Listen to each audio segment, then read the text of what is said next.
Hey y'all, today I'm cooking the extra crunchy southern fried chicken recipe from the Food Lab by Kenji López. I made this recipe for some friends last week and it was a huge hit. Everybody loved it, so I knew I had to cook it for y'all. Normally I like to get a little creative when cooking, but today I'm going to stick as close to the recipe as possible.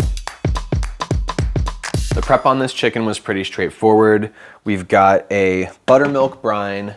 Seasoning in this is paprika, black pepper, some salt.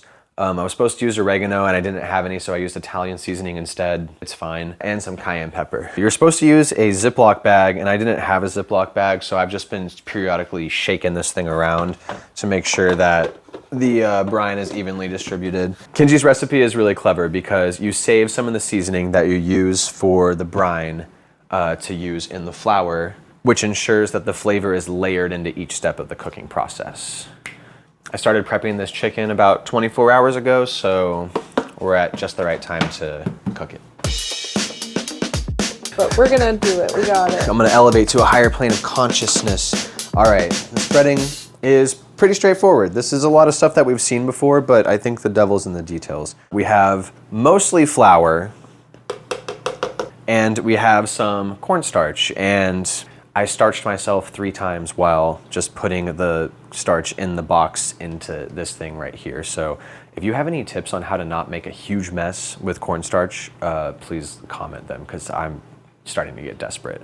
But we have some cornstarch. Oh, also I'm Jacob, and I'm trying to cook every fried chicken recipe I can get my hands on until I cook the greatest fried chicken of all time. So like and subscribe if you'd like to come along for the ride. We have a little bit of cornstarch too, and I'm still not sure if leavening agents, if chemical leaveners matter at all. Maybe that's something we could test. We have some of the seasoning that we used in the brine, and we have a little bit of kosher salt. He says in his recipe you can use either a cast iron or a wok, and I am using this cast iron that's somewhat wok-shaped to try to glean some of the wok benefits, but you know, whatever. I'm gonna do about half vegetable oil, half peanut oil, and I don't have any old oil, so this might be a little noisy. He wants this oil taken up pretty hot. It'll cool down when the chicken is added. I find that most fried chicken recipes have you take the oil up pretty high and then drop it down to like 300, and once it settles at 300, then you're cruising. Oh, wait, no, this is an important step that I almost forgot. In my crunchy fried chicken recipe that I got from Cook's Country, they did this thing that I really liked where you take some buttermilk and you work it into your breading, and it helps make those crispy, craggly bits. And so what Kenji's doing is he wants you to use some of this buttermilk marinade and work it into the flour to achieve the same thing, but with like the flavor. So I'm gonna try to add a little bit of this in. All right, that'll do. You just work this in with your fingertips and it creates these little flour bombs.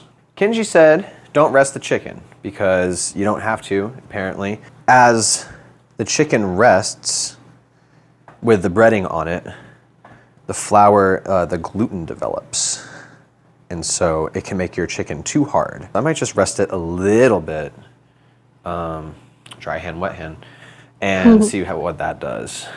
Just gonna toss in 1 piece at a time, like he said.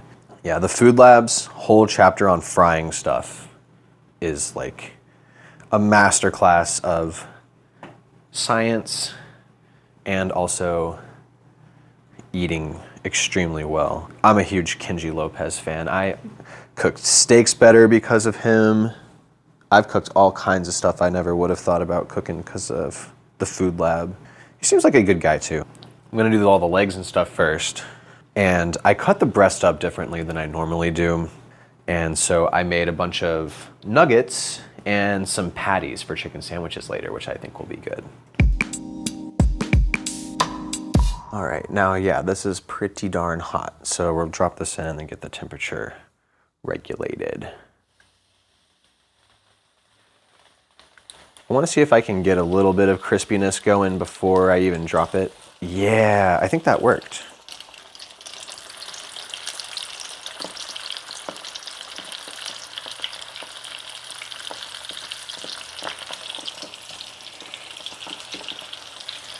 These I'm not super worried about.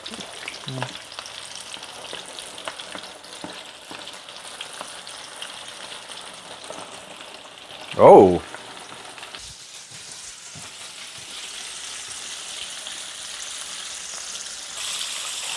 An update on the pancake can.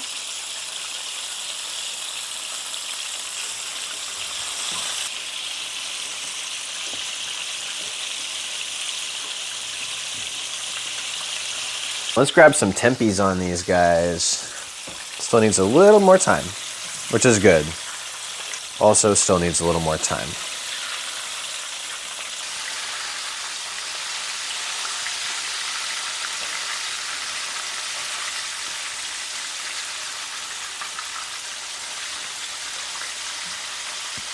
Yeah, we're at a pretty good temperature.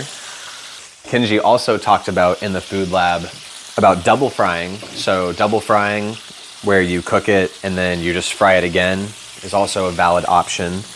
And yeah, he also talked about how paper towel is really great. It's better than this grate because the paper towel will suck the oil out of the chicken better than just gravity will. Just buy the food lab, honestly. It's probably like the best cookbook to own. If you only are gonna buy one, that's probably the one to buy.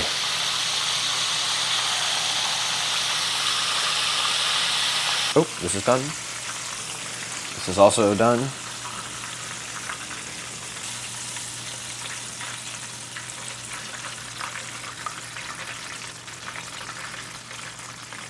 Some of that chicken we ate the other night, I double fried. Yum. To heat it back up. So at least like that can be a fun strategy too. If you're cooking a bunch of chicken for a lot of people, you do like your big pieces first because they're more resistant to like being overcooked, and then do your breasts and then just hit these again. And yeah, I think it's a good move. These look really yummy. It looks like what fried chicken is supposed to look like. One thing that Kenji said in his YouTube video about frying chicken is that fat can sense fear. You gotta, even though I burned myself last time, I'm not gonna let that stop me from burning myself again, potentially. It didn't instill the fear in me the way that it could have. I was paying a lot more attention to the baking powder aspect of things today. And whenever I held the drumstick in, I saw all the like crispiness develop really fast. So I wonder if that's has something to do with it. Maybe it happens in that first like 5 to 10 seconds of the cooking process. You know, it just has that quick chemical reaction and then it's over, but it's done.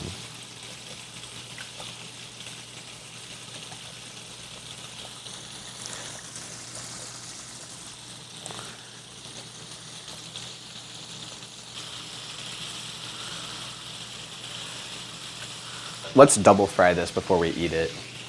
I'm down. That leg is just like begging to be double fried. Yeah, even just for a minute or two. Yeah. Okay, my proposal. I still get both of the drumsticks. Okay. I need a bite off of one. I need at least one bite off of one, but you can have both of them. All right, that's all. Not too much flour waste. This looks really yummy. I'm pretty pleased with how I cut everything up because I think sometimes it's easy to waste chicken if you do it this way. Like I am cutting up a whole chicken because I want to save money. And a lot of recipes kind of call for a single bird. But I like cutting the breast pieces up into like different modular shapes that you can use throughout the week. So it's like I can do a sandwich and then I can do nuggets if I want, or I can grab some tenders and then just like pop them in the oven or the microwave or something, or even just eat them cold. This is cozy home cooking after all. Like I am eating all this stuff. The easier I can make it to eat, the better, I think. I'm going off of the temperature from Lawn Lamb's video, and I'm gonna let them coast up because I like that tip a lot. Cool beans. Okay, we're gonna put the testers back in for a moment to make them extra good. Double fry. This only needs to go for about a minute. Do you hear all that noise? That's like additional water that would have been in the chicken that we were gonna eat getting drawn out in that second fry.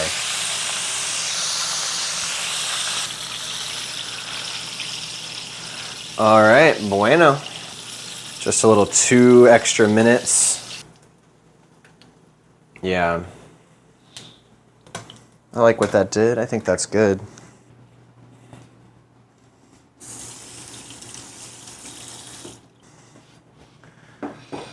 Would you look at that? So that's not bad for just one bird right there. I mean, what did I spend on this? $12? Something like that. And I got some chicken spines in my freezer, which is not weird. Here, you want to try one of the nuggets first? I do actually. All right. Here. Nugget, cheers.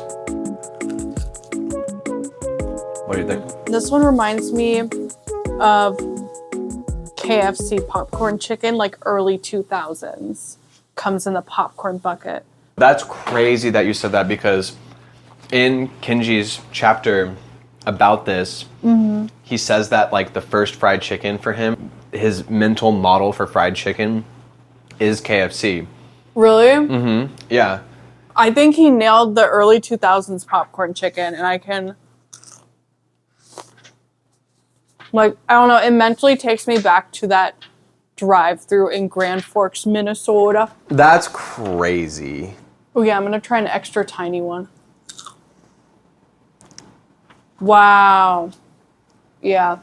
Yeah, core memory right there. Sheesh. You know, that's really interesting that you said that, because I think something that's important to think about in the search for the greatest fried chicken recipe is like maybe memory matters. I think everybody has their own favorite fried chicken. If you can hit somebody in the memory sector of the brain with the fried chicken, then you're successful. And then obviously if you don't give them salmonella. Cheers. All right, cheers.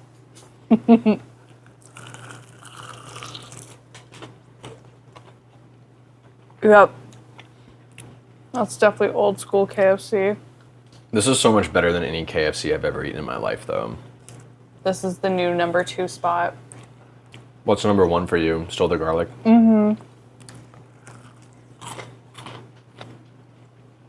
The wing is really good, too. I would say this is an S tier recipe. Okay, yeah. I think what we need to do now is try both this recipe and the Cook's Country garlic fried chicken recipe head to head, but with the same garlic sauce. Yes, we should try them without the sauce, and then we should try them both with the sauce. See how much of a difference that sauce actually makes. I think it does. I don't want to say it's a cheap trick to just smother something in garlic butter, but it's gonna work. But yeah, this is really good. This is the kind of fried chicken you bring to a cookout and be like, I made this. Like, this is, I'm proud of this. Honestly surprised I haven't done this recipe sooner because of how much of a huge fan I am of him, but you know, he knocked it out of the park as always. The whole chapter on frying stuff in the Food Lab is like brilliant reading. Go ahead and pick up a copy of the Food Lab. It'll be worth your money, for sure. Shout out to Kenji López for being a genius. Shout out Kenji.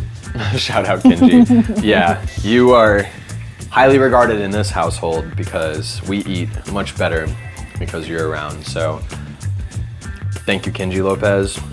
Thank you to everyone who's been watching. I highly recommend trying out this recipe. Highly recommend trying out the Food Lab. Like and subscribe. God bless. Have a good night. I'm gonna eat this chicken.